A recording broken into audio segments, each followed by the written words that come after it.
Have you ever wondered what truly drives people's decisions? That unspoken why behind what they choose, or what they like, or even what frustrates them. Yeah, I mean, surveys and analytics give us the what, definitely. But how do you get to the heart of beliefs, motivations, and those sort of hidden feelings? It's those deep, sometimes subconscious things, right? The stuff quantitative data just, well, it struggles to capture. It's really about uncovering the true reasons someone does or thinks something. And that's exactly our mission today. This deep dive is your shortcut, really, to understanding a powerful, maybe often misunderstood qualitative tool, the focus group. We're going to peel back the layers on what they are, why they can be incredibly effective. And the challenges, too. Let's be honest, they pop up. Oh, absolutely. The surprising challenges and how the pros navigate those pitfalls to get, those truly invaluable insights. Yeah, our goal is to equip you, the listener, with the knowledge to really appreciate the depth focus groups can offer, whether you're in market research, Product development. or maybe you're just curious about people, how we tick. Exactly. And we've pulled together insights from a whole stack of expert sources for this.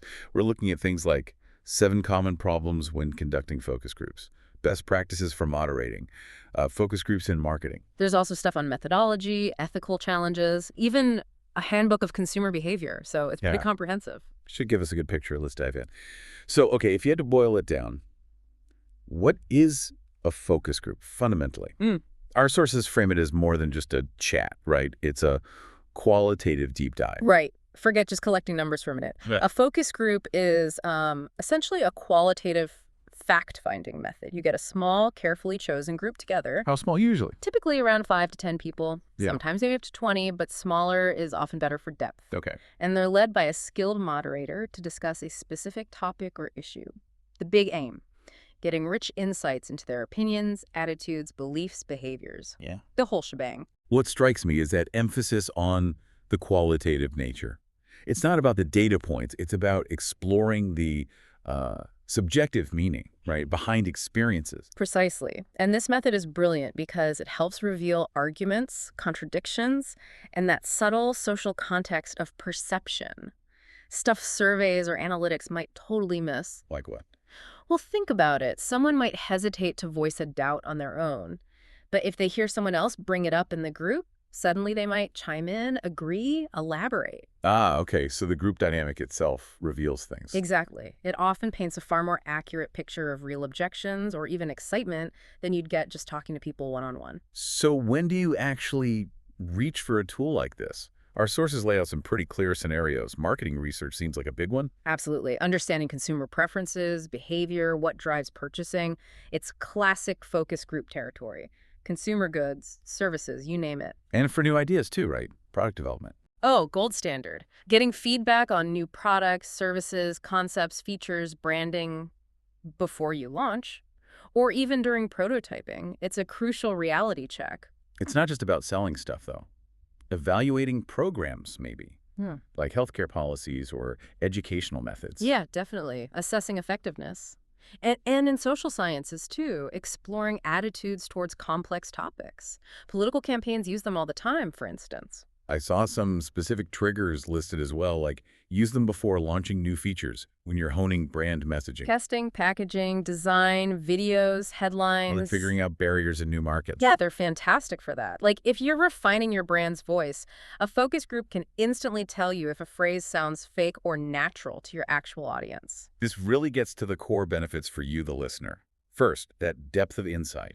Because it's a conversation, you get detailed feedback, a much richer understanding. And the group dynamics are huge. Like we said, participants interact, they build on each other's thoughts, sometimes they even challenge each other. Which leads to more nuanced discussions. Exactly, and new ideas pop up that wouldn't in isolation. It's like a little microcosm where you see opinions forming and shifting.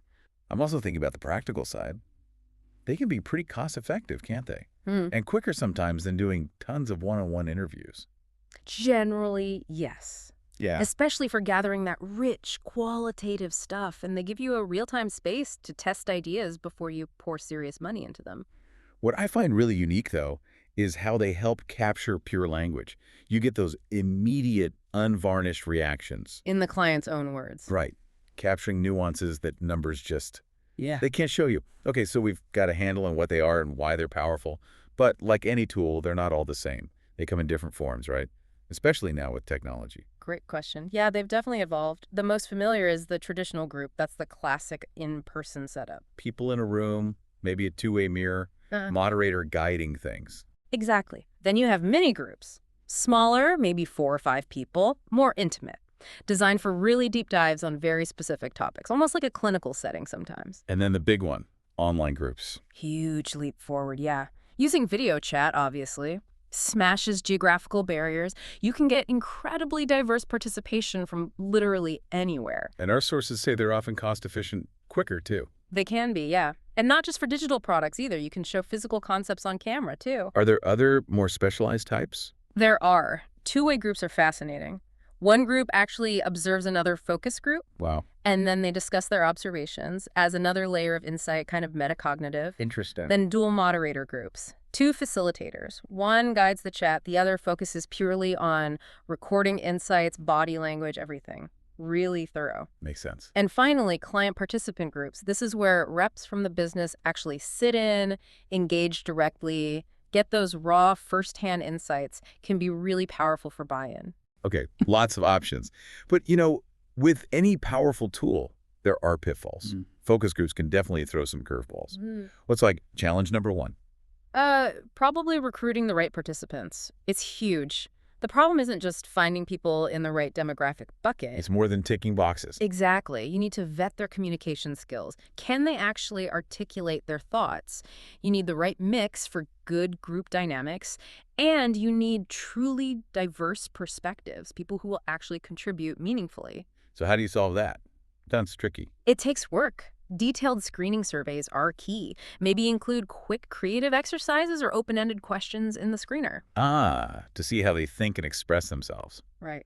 Gauge their ability and willingness to engage openly. It's about the quality of input you'll get, not just hitting a quota. And even when you find the perfect people, no shows happen, right? Last-minute cancellations, it's inevitable. Oh, completely. Just like planning any event, the solution is actually pretty simple, if a bit counterintuitive: over-recruitment. Invite more people than you actually need. Yep. Say you need 6, maybe recruit 8. Because you're after qualitative depth, not precise numbers. Having a couple drop out doesn't kill the session. And if everyone does show up, bonus, even richer data. Okay, that makes sense. What about inside the room, though? Those quieter folks. Getting more out of quiet participants. That can be tough. It really can. Feels like pulling teeth sometimes. The key is empathy, patience. How so? Well, acknowledge it can be hard to speak up with strangers. Explain why their input is valuable. Stress there are no right or wrong answers. Make them feel safe. Do you call on them directly? Sometimes gently, yes. You might say, "Sarah, we haven't heard from you on this point. What are your thoughts?"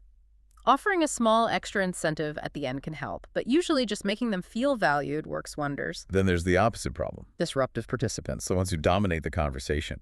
The overtalkers. Yeah, it's a delicate dance. First, acknowledge their contribution. Thanks, John, that's an interesting point. Then immediately pivot. Now, I'd love to hear what some others think. Or call on someone specific. Redistribute the airtime. Exactly. If it gets really bad, making others uncomfortable, you might need a discreet word during a break. Offer them their incentive and let them leave early. It's rare, but you have to protect the group dynamic. One of the big risks in any group, focus groups included, is groupthink. People feeling pressured to agree with the majority, maybe suppressing their own unique opinions. How do you counter that? That's a major challenge for getting authentic responses. A good moderator needs to be vigilant. Asking direct questions to individuals who haven't spoken on a point helps. Or even explicitly asking, does anyone see it differently? Or are there any other perspectives on this? Actively seeking dissent, almost. In a way, yes. For really sensitive topics, it's smart to supplement the group with maybe an anonymous survey afterwards or some follow-up individual interviews. Gives people a private channel. And with so many groups going virtual now, maintaining a focused environment. That must be harder. Distractions at their end. Oh yeah, much harder when you can't control the room. The key is setting clear ground rules before you start. Participants need to be in a quiet space, camera on, no multitasking. And the tech needs to work. Absolutely. Moderator needs to double-check the platform, their own connection. Minimize potential technical glitches that break the flow. One last challenge for the moderator: interpreting nonverbal cues. Reading body language, tone, for multiple people at once. while also guiding the discussion. Sounds incredibly demanding. It is. It's like juggling. That's why best practice often involves more than just the moderator. Taking detailed notes is crucial, obviously. Recording sessions with good audio and video is standard. Or having observers. Ideally, yes. Other team members watching, either behind that classic two-way mirror or remotely on screen. Their only job is to watch for those subtle cues, the eye rolls, the nods, the fidgeting, the shifts in posture. Things the moderator might miss while focused on the conversation. Exactly. Those nonverbals can reveal breakthrough insights or hidden disagreements. They add a whole other layer to the analysis. And we should also touch on some of the unique ethical considerations here. Focus groups aren't quite like one-on-one interviews in that sense, are they? That's a really important point. Because the discussion flow can be unpredictable, it's harder to give fully informed consent about exactly what might come up. Right. Confidentiality is different, too. You can ask people not to share outside the group, but you can't fully control it. Precisely. There's a risk of overdisclosure, someone sharing more than they intended because of the group setting. And sensitive topics, if not handled expertly by the moderator, could potentially cause discomfort or even harm in that public forum. So what's the strategy to manage that? It's about embedding ethical considerations throughout the entire process, starting with clear consent forms that explain the group dynamic, thorough preliminary briefings so participants understand the setup. Highly skilled moderation is key to navigating tricky moments sensitively, and then comprehensive debriefing sessions afterwards. So it's layers of protection, really. Exactly. Multiple checks and balances to uphold the integrity of the process and protect the participants. Okay, so we've spent a good chunk of time on the challenges, and yeah, there are definitely things to watch out for. But the good news is, for every pitfall, there seems to be a solution or a best practice. Let's pivot now to the playbook. How do you run a focus group that actually delivers those game-changing insights? It must start way before anyone enters the room, right, with planning. Oh, absolutely. Solid strategic planning is non-negotiable. First up, define clear goals and hypotheses. Don't just wander in wanting to listen to what people say. Be specific. Very specific. Like, we want to understand how millennial women perceive our new sustainability message, or we need to identify unspoken associations with brand X among lapsed users. Without that sharp focus, your analysis later will just be mush. And it's not just about any participants, but precise participant segmentation. Our sources really hammer this home. You can't just invite our target audience. No way. If you're developing, say, software for project managers in construction, you don't just invite people who manage projects. You need criteria like their specific role, company size, years of experience, maybe types of projects they handle. Better to have fewer, really precise groups than lots of vague ones. Always. 2 or 3 tightly defined groups will give you much richer, more reliable insights than 10 fuzzy ones. Then there's the script, or guide. It shouldn't just be a list of questions. Definitely not. It needs to be a flexible, structured script. Think of it as a roadmap, not a cage. Build a logical flow.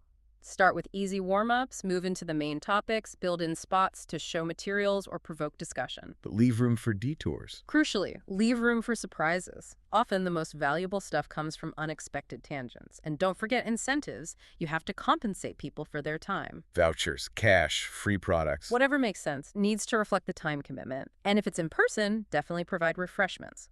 Basic hospitality goes a long way. Okay, planning done. Now the session itself.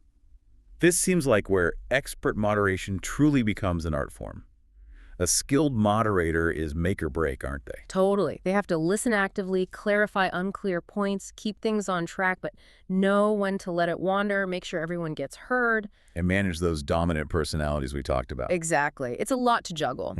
And often, having someone who isn't directly on the product or marketing team can be better for neutrality. Less bias.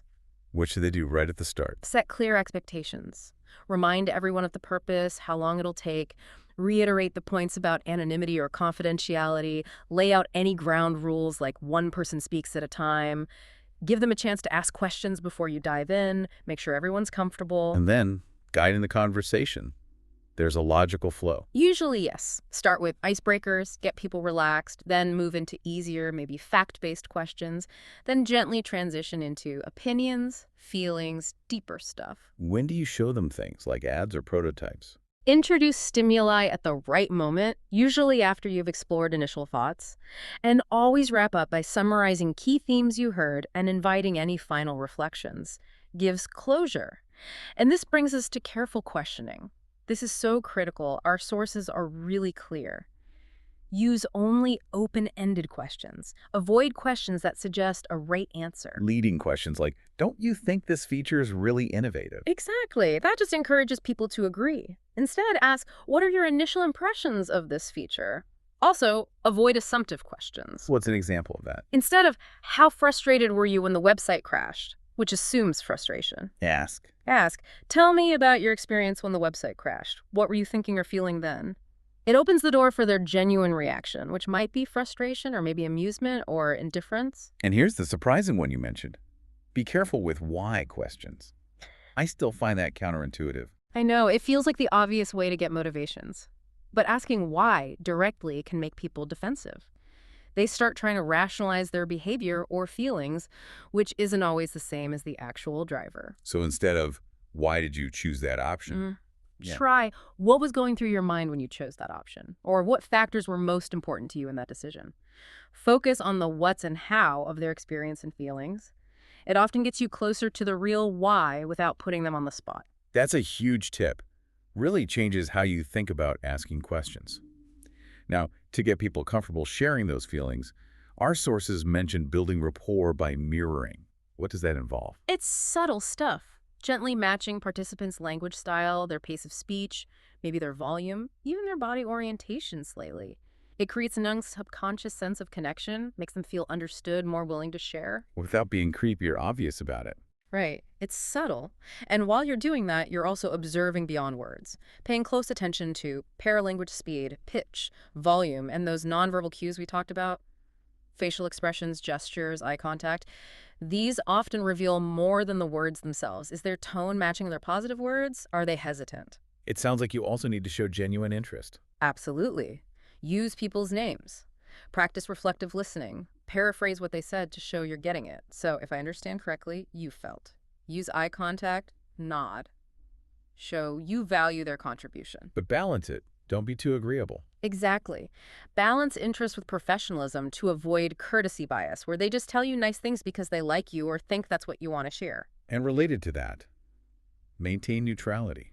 Even if someone says something that makes you inwardly cheer or cringe. Keep that poker face. Your job isn't to react or judge, it's to understand. Don't offer your own opinions. Don't finish their sentences for them. Avoid anything that could steer their responses towards your own viewpoint. That's interviewer bias, and it kills the validity.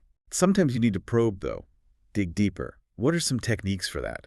Our sources list some great ones, asking for feeling pictures, like, can you paint a picture for me of what that situation felt like? Inviting specifics. You mentioned it was difficult. What specifically made it difficult? I like the echo probe idea. Yeah. Just repeating the last few words they said, maybe with a questioning intonation, it was confusing. Often prompts them to elaborate naturally. And don't underestimate the power of silence. Just wait. Just wait a beat longer than feels comfortable. People often feel the need to fill the silence, and what they say next can be pure gold. And finally, mix it up. Keep the energy going. Yeah, strive for variety. Don't just hammer them with deep, probing questions for an hour straight. Intersperse some easier, fact-based ones. Use different exercises, maybe role-playing, word association, drawing pictures, gets different parts of the brain working, uncovers different types of insights. Logistics-wise, ensure good quality recording, audio, and video. And crucially, record reactions, not just words. Yes. Note the laughter, the pauses, the gestures, any signs of tension or excitement. If possible, have that second observer focusing just on capturing those nonverbal cues. It adds so much richness. Okay, the sessions are done, recordings are in hand, now the analysis. This seems like it could be overwhelming. Where do you start? Our sources really stress immediate analysis. Don't wait days. Right after the session, while it's fresh, huddle with your team observers, moderator for a quick debrief. What were the gut reactions? Key moments? Surprises? Capture those initial impressions. Exactly. Then you need a comprehensive review of the recordings. This is where you systematically go through, highlighting key themes, mapping out arguments. What did people agree on, disagree on? Where was the energy? Right. What was supported? What was disputed? Where was their consensus? Where was conflict? You start building the picture. And you need detailed notes, right? Yeah. Beyond just themes. Oh, yeah. Capture participant characteristics briefly, the overall mood of the group, significant body language you observed, how consistent comments were, common words or phrases that kept popping up. Anything surprising? Those aha moments. Definitely note those. Interesting quotes are great too. And the context of intense responses, what triggered that strong reaction. Every detail can be a clue. One key tip. When analyzing, try to prioritize personal experience. Give a bit more weight to answers where someone is describing something that actually happened to them, rather than just giving a general opinion or hypothetical response. That makes sense. It's more grounded. Usually, yeah. And if you ran multiple groups, which you often do, you need to synthesize the findings. Compare and contrast. Are the themes consistent across groups? Are there interesting differences between segments? Look for the patterns and the outliers. Exactly. Then for the final report, give it a day or two, let it all percolate, then reconvene, maybe replay key bits of audio or video. You often catch new things on a second pass and write it up. And the goal is always Actionability.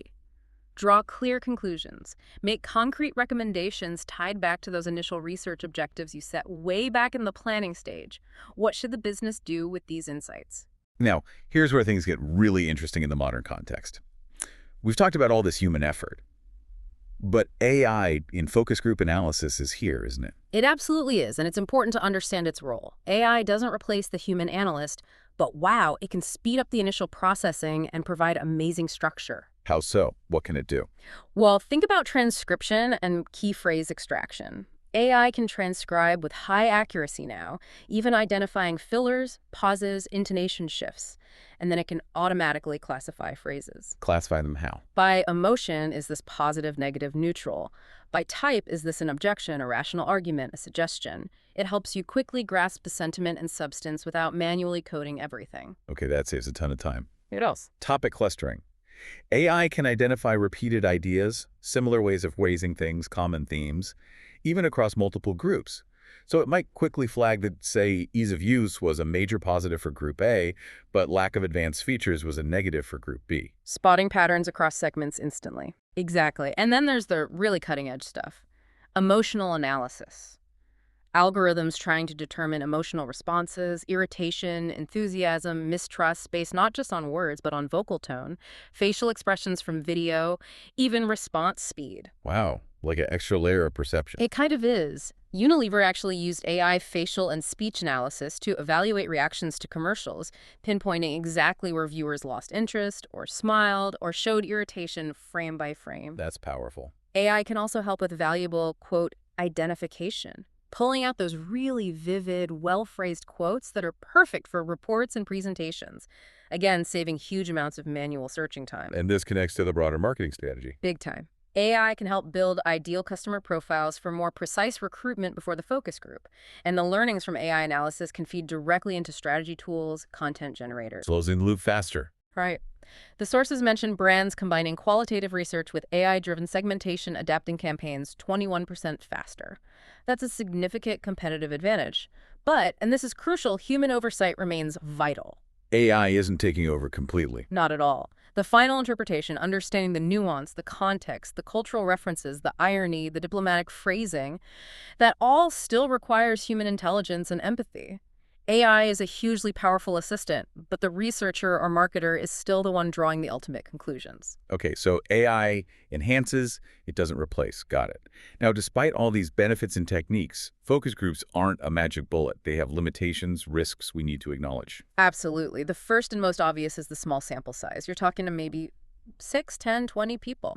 Their opinions might not reflect the broader population. You can't generalize statistically from a focus group. And we talked about group dynamics. Potential for bias and groupthink is always there. Even with the best moderator, social pressure, dominant personalities, or just the moderator's own unconscious influence can skew opinions. It's inherent in the format. They also offer a pretty limited scope, right? Yeah. Deep on one topic maybe, but not a wide view of everything. Exactly. They give you insights into specific issues, but maybe not the whole customer journey or broader market trends. And they are time-consuming.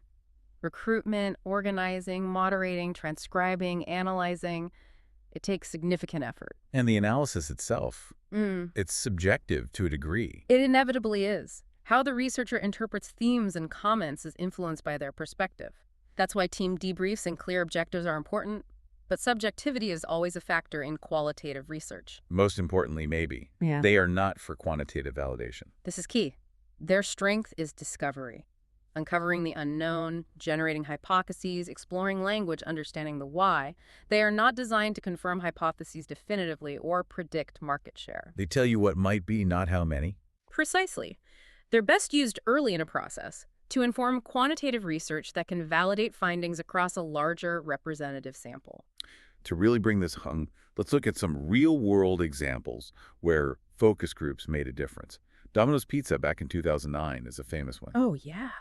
They faced the music in focus groups, heard some brutal feedback about their pizza tasting like cardboard. Harsh. Super harsh.